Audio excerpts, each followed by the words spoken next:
श्री स्वामी समर्थ सर्वांना. तर आज होता संकल्पयुक्त नवगुरुवार पारायणाचा पहिला दिवस आणि आज मी तुमच्यासोबत शेअर करणार आहे पूजेची मांडणी कशी करायची आणि स्वामींची पूजा वगैरे कशी करायची या संदर्भाची सर्व माहिती. तर इथे साहित्य बघू शकता. तर एवढं सगळं साहित्य लागतं. त्याच्यानंतर आपण ज्या ठिकाणी पूजा करणार आहोत ना त्या ठिकाणी गोमूत्र वगैरे शिंपडायचं आहे.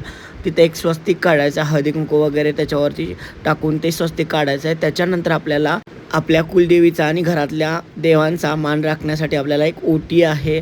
तर ती ओटी आणि विड्याचं साहित्य देवाजवळ ठेवायचं आहे. हे साहित्य ठेवून नमस्कार केल्यानंतर आपल्याला पूजेला सुरुवात करायची आहे. सगळ्यात पहिल्यांदा आपल्याला एक चौरंग घ्यायचं, त्याच्यावर भगवं किंवा पिवळं कापड अंतरायचं आहे. त्याच्यानंतर आपल्याला एक दिवा लावून घ्यायचा आहे. दिवा लावून झाल्यानंतर आपल्याला संकल्प करायचा आहे.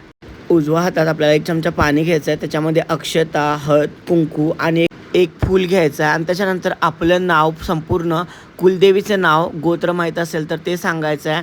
कोणत्या देवासाठी संकल्प करत आहोत त्या देवाचं नाव सांगायचं आहे. कशासाठी म्हणजे आपली इच्छा काय आहे ती इच्छा सांगायची. कोणतं व्रत आणि ते किती दिवस व्रत करणार आहे हे सांगायचं आणि तांदूळ तामणात सोडायचं. पाणी हातावर टाकून ते पात्रात सोडायचं आहे. संकल्प करताना हे व्रत व्यवस्थितरित्या पार पडू दे अशी प्रार्थना करायची. आणि त्याच्यानंतर आपल्याला स्वामी महाराजांचा किंवा दत्त महाराजांचा फोटो असेल तर त्या फोटोला अभिषेक करायचा आहे आणि त्या फोटोला अभिषेक करून अष्टगंध वगैरे लावून त्याच्यानंतर त्या फोटोची आपल्याला स्थापना करायची आहे पानांवरती अशा प्रकारे. त्याच्यावरती तुळशीपत्र वगैरे ठेवायचे पानावरती आणि त्यावरती मग आपला जो काही फोटो असेल तर तो फोटो ठेवायचा. हार आपण आणला असेल तर तो हार त्या फोटोला घालायचा आहे. त्याच्यानंतर आपल्याला इथं गणपती बाप्पाची स्थापना करायची आहे. गणपती बाप्पाला स्थापना करण्यासाठी आपल्याला अभिषेक करून घ्यायचा त्यांचा पाण्याने. नंतर मग पंचामृताने अभिषेक करायचा, त्यांना अष्टगंध वगैरे लावायचा. त्याच्यानंतर आपल्याला बाप्पांची स्थापना करायची. तुमच्याकडे जर दुर्वा वगैरे असतील तर त्या पण तुम्ही अर्पण करू शकता. गणपती बाप्पांना लाल फूल प्रिय असतं त्यामुळे ते त्यांना अर्पण करा. त्याच्यानंतर घंटी घ्यायची आहे, घंटीची पूजा करायची हळदी कुंकू वगैरे लावून. त्याच्यानंतर आपल्याला कळसाची स्थापना करण्यासाठी अशा प्रकारे तांदूळ घ्यायचे आहेत. ते तांदूळ गोलाकृती आपल्याला चौरंगावरती मांडायचे आहेत. त्याच्यावरती हळदी कुंकू टाकायचं आहे आणि कलश जो आहे त्याच्यावर स्वस्तिक काढायचं आहे. अशा प्रकारे आपल्याला कलशाची स्थापना करायची आहे. त्याच्यानंतर हळदी कुंकू वगैरे लावायचा आहे.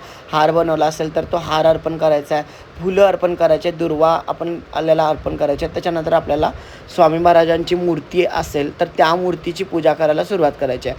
सर्वप्रथम तामणात आपल्याला फुलं वगैरे टाकून त्याच्यावरती स्वामी महाराजांची मूर्ती घेऊन पहिल्यांदा पाण्यानं मग त्याच्यानंतर पंचामृतानं वगैरे अभिषेक घालायचा आहे. तुमच्याकडे बाकी कसा अभिषेक करायचा तर याच्या संदर्भाचा स्पेशल व्हिडिओ आहे, तो बघून तुम्ही त्याप्रमाणे पण अभिषेक करू शकता. त्याच्यानंतर छोटा चौरंग घ्यायचा आहे, त्याच्यावरती आपल्याला एक कापड अंतरायचं आहे. स्वामींना आपल्याला जे प्रिय आहे हिना अत्तर तर ते अत्तर आहे ना कापसानं स्वामींना लावायचं आहे. त्याच्यानंतर आपल्याला त्यांना अष्टगंध वगैरे टीका वगैरे लावायच्या आहे. परत स्वामी महाराजांची स्थापना करायची आहे. स्थापना पानावरती करायची आहे. त्याच्यावरती अक्षता वगैरे टाकून तुळशीपत्र वगैरे ठेवायचं आहे आणि हळदी कुंकू टाकून त्याच्यावरती आपल्याला स्वामी महाराजांची स्थापना करायची आहे. तर अशा प्रकारे स्वामी महाराजांची स्थापना झाली. त्याच्यानंतर त्यांना आपल्याकडे हार जो असतो तर तो हार घालायचा आहे, उपरणं वगैरे घालायचे आहे.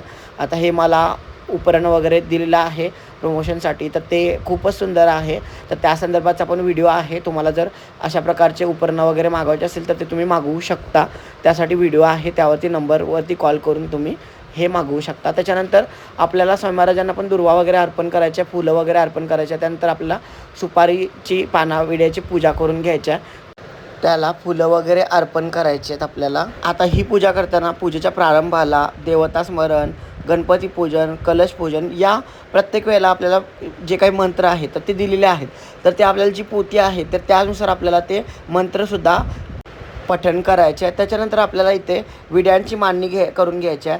तर विड्याचं साहित्य जे काय आहे तर ते आपल्याला पोथीमध्ये दिलेलं आहे आणि प्रत्येकाला माहितीच आहे की विड्याला काय काय साहित्य लागतं. तर ते सगळं साहित्य आहे ना आपल्याला आणायचं आहे अगोदरच आणि त्याप्रमाणे आपल्याला विड्यांची मांडणी करायची आहे. जसं की गूळ, खोबरं, 5 सुपारी, 5 खारीक, 5 बदाम, 5 अक्रोड, 5 हळकुंड अशा प्रकारचं जे विड्याला साहित्य लागतं ते सगळं साहित्य आणायचं आणि त्याप्रमाणे आपल्याला ह्या विड्यांची मांडणी करून घ्यायच्या.